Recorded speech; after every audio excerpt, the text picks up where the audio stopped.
Hi guys, welcome once again to Otto's Garage.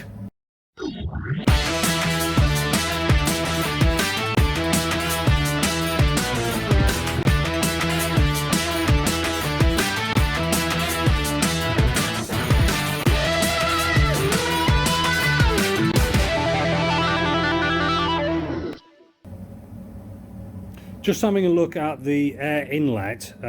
So this bolts onto the turbo and the air filter comes on this end of it. But what we've got to do is put a takeoff which will go to the idle control valve basically. So that determines how much airflow is going from the naturally aspirated side, if you like. So in other words, non-compressed air, and that will regulate it in the system. But basically it needs a feed going to the idle control valve, and what I've done is I've drilled a little hole, and this is from Car Builder Solutions. Basically that screws in, you've got a couple of plates with it, and then basically that all clamps into that hole, and it means then that we can put a breather off there up onto the idle control valve. So I'll get that fitted, and then we'll basically have a look at what it looks like in relation to the engine. With the pipe splitted, you can see there, and you've got decent access down the silicon to get to the back of that hole basically. So I'm going to get that fitted.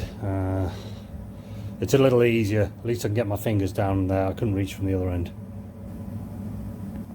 You can see how that's fitted on there, and that back plate is threaded.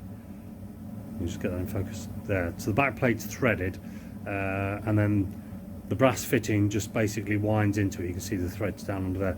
But I don't like the idea of that just winding in. Come on, get in focus. Yeah, I don't like the idea of that just winding in there, because then you've got that chunk of metal which could quite easily come loose at some stage and fall down into the turbo. So I'm going to put a little bit of thread lock on there just before I finally wind it down.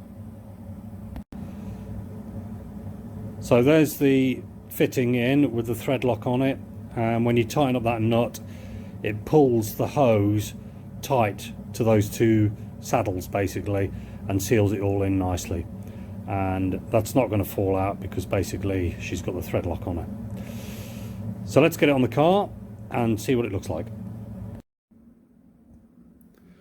There it is on the car, and basically it's this little chappy that it's coming to. So that's the idle control valve, and it basically feeds off the inlet duct from that point. So we need a short piece of pipe coming between these two, and then this goes over to the underside of the throttle body. I think it's that big one just here. The electronic wizardry does something in there, and then it basically sorts something out, so it all works. We don't know what that is, it's all magic.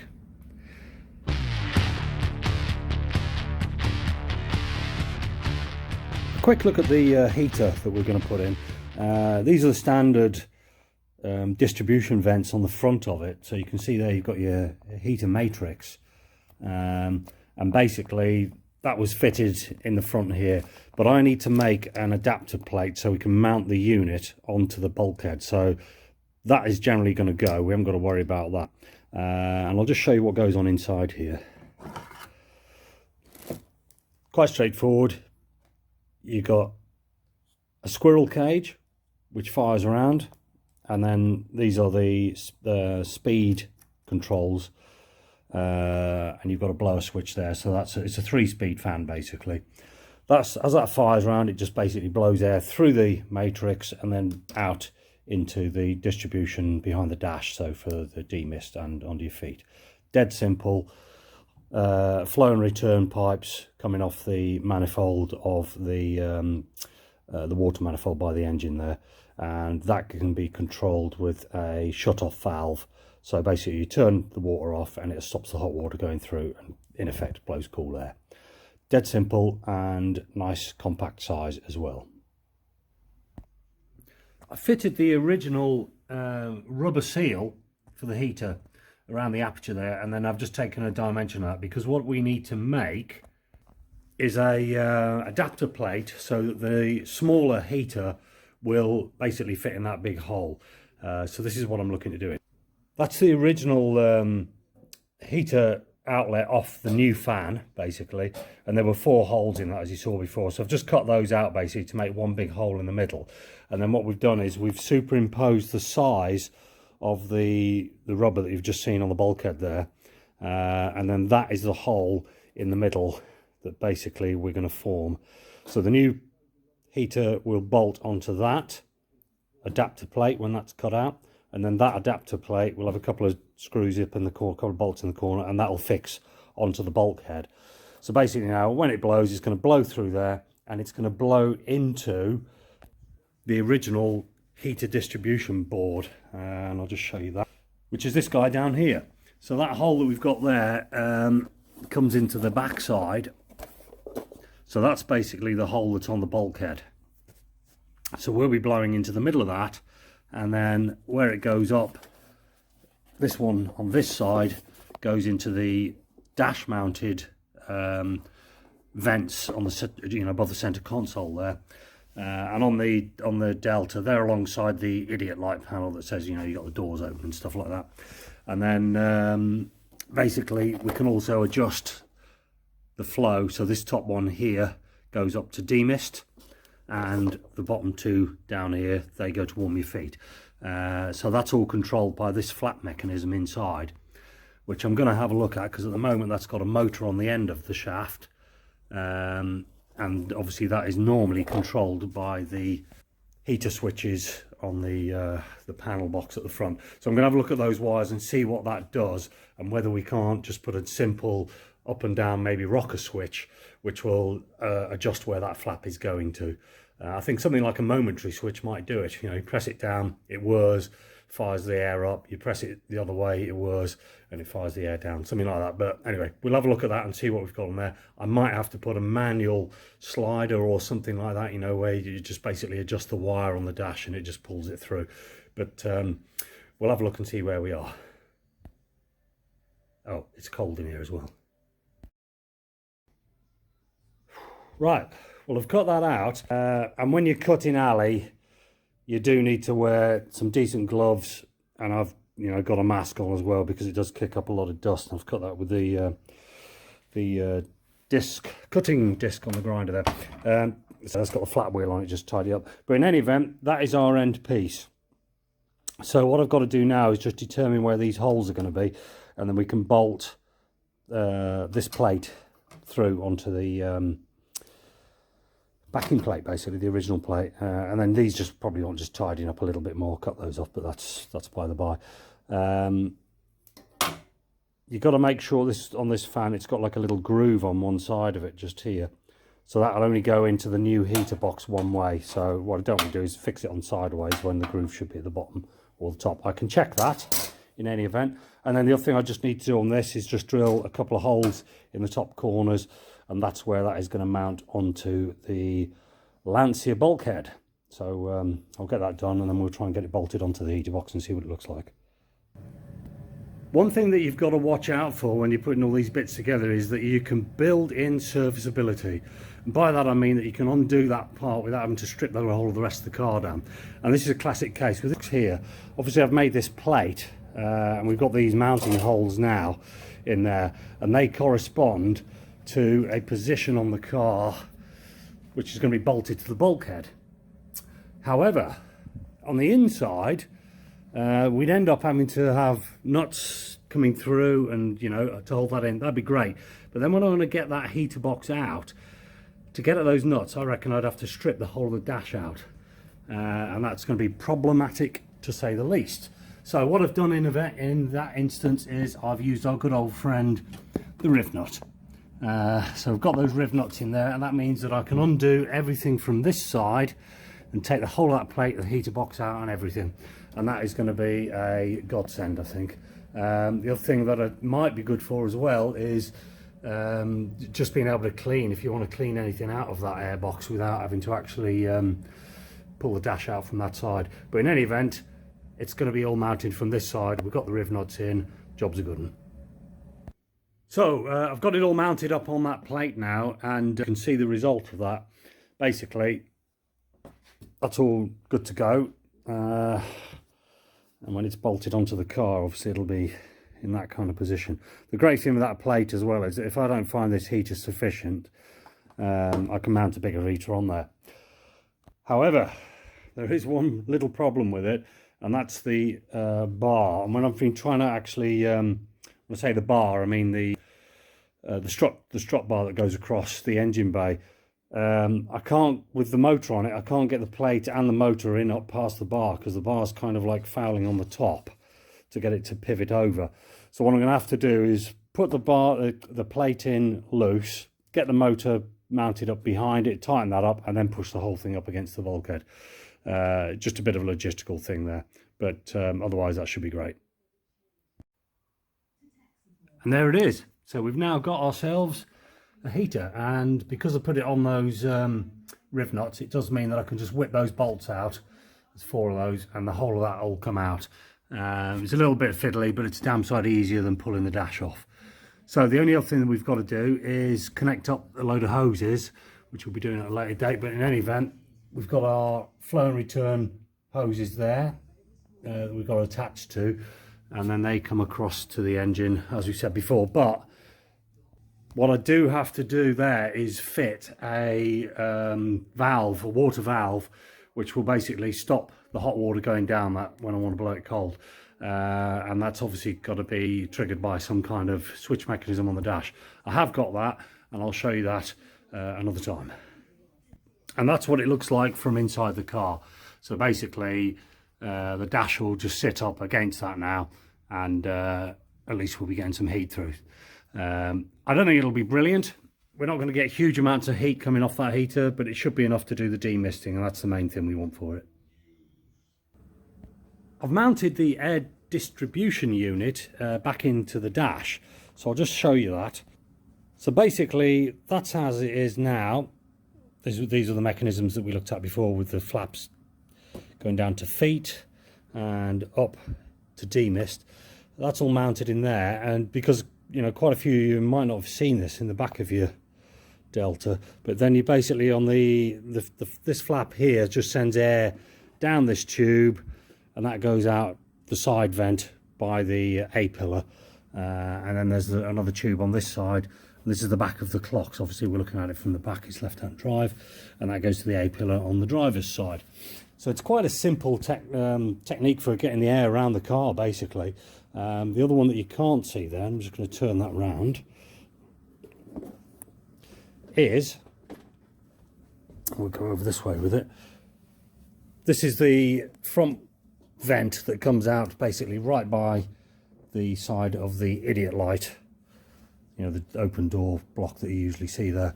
So that is basically how that all works. Dead simple, and it means now that I can get that dash mounted back in the car, which is good. I'll probably just lift it in, put a couple of screws in there. I don't want to finally fix it, because inside we've still got this lot going on. A lot of cables and wires everywhere, but at least the heater system is now sorted, and I've just got to get a switch which will change over those mechanical flaps inside that heater distribution board there. So the next job, I think, is going to have to be get the dash in a temporary way, so that we can work out where our center console kind of thing's going to be, and the switches and lights and stuff like that. The other thing that I didn't show you is this little doohickey here, which usually has a little grill over it, and you see that a lot on cars. Basically all that is, there's a airflow resistor in there, so that measures the air temperature basically. On the back I've taken it out now, but down here there'd ordinarily be just a little pump, and all it does is it sucks air from inside the car by your feet and blows it up a little tube and sends it out that grill. And then all it does there is just measure what in fact I think it goes the other way, it sucks it in there and goes down the bottom. But either way, it pulls air through past the resistor, and it'll tell it how warm it is, and therefore it can send that information back to the control unit for the air conditioning or whatever kind of climate control you've got on your car. I don't need it. We're going to fuck it off.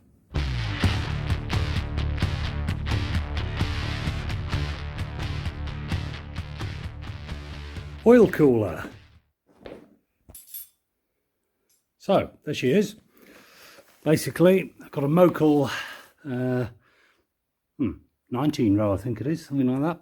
But in any event, we've made up some little brackets, fix those back to the bodywork, and the other thing that I've had to do is just cut the corner off to normally be the fog light holder, but we obviously won't got any fog lights on it, so I thought that would be an ideal place for the oil cooler. It's just going to grab a whole load of air straight through there, straight into the fins of it, and happy days.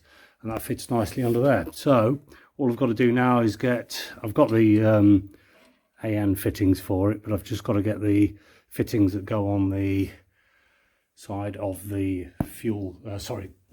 the oil filter down there. Get those at the other end, and then basically we can get that plumbed in. But the hard work's done.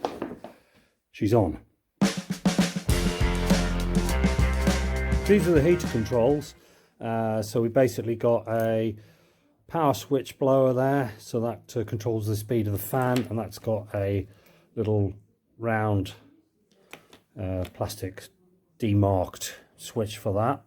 And the other one is this little guy, which is the heater control. So this is the one that turns on and off that water that we were saying about, and that indeed is the valve, which we looked at before. So I'm going to mount those two switches on a sheet of alley that I've cut, and basically we're going to have one up here and one kind of diagonally down there, and then here I'm going to put the switch which is going to control the air distribution board, so that has a momentary up and down switch on there, so that's going to go in that place there afterwards. This little piece of alley is actually going to fit in the back of the dash pod. So that's the dash pod, and that bit of alley is going to go in there basically, and that should sit in behind that reveal quite nicely with the switches on it. So I'll have all of my heater stuff all in one place basically, which would be quite nice. So I've just popped the alley plate in behind, mounted the two heater controls on there, and yeah, well, I think they look pretty good, so that's cool. So that's another little job done. On the back of it you can see kind of how that mechanism works for the rotation. So it rotates around here, and that in turn moves this arc, which has a lead in it, like a bike cable, and that'll push through to this valve at the other end and replicate the arc on that one, which will then shut that gate in there and stop the water getting through. The heater fan obviously is just electric terminals. Right, so I've got the heater hose fitted now. That's this one that comes around here, and this is our heater isolation valve basically. So I'm going to mount this up on the underside of the strut bar up here, out of the way, and then the cable will connect to that little doohickey down there, and I'm going to have a look inside the car and just see exactly where that's got to come through. Might have to drill another hole for the bulkhead. I might be able to route it around somewhere. I know there's a gap over here we could possibly use, but we'll have a look and see which way to go. Obviously I can't kink it, that's the problem with it. Okay, let's have a look at that heater control in the car. So I've put the dash back in, and that is where we are. Now I don't think that I'm going to need to take this dash out again, so that's a bit of a milestone. But that looks tidy up there. The great thing is that this front binnacle obviously comes off loose, and I'm thinking of mounting the gauges and everything in that, which means I can always get access to the back of them without having to take the dash out. So yeah, that's happy days, and that's looking quite tidy.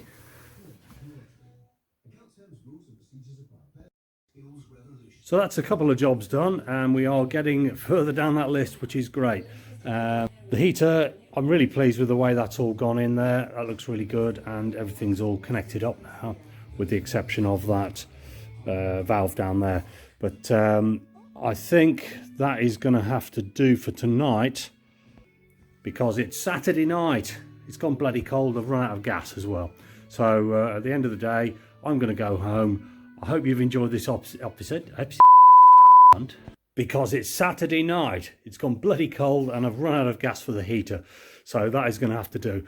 I hope you've enjoyed watching this episode of Otto's Garage. Stay safe. Catch me on the next one and we'll get a bit more done. Bye-bye now. Bye-bye.